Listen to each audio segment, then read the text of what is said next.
Всеки ден сме атакувани от негативни послания, от информация, която достига до нас и често пъти сме раздразнени от това, което става. Виждайки как нечестиви хора, зли хора успяват и въпреки това няма възмездие. Нормално е всеки вярващ да си зададе въпроса: защо, Господи? Аз ще ви кажа една рецепта, която Соломон ни дава в книгата Притчи, 24 глава, 19 стих. Той казва така: не се ядосвай поради злодеите.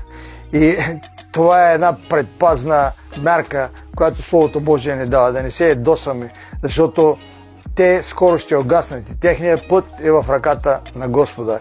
И Соломон продължава: защото всеки злодей ще намери в наказанието си в Господа. И аз ви насърчавам днеска: не се ядосвайте на това, което става около нас, нито се дразнете, издигнете погледа си към Господа и вярвайте, че в Неговата ръка сме не само ние, но и целият свят, защото Той стои над всичко.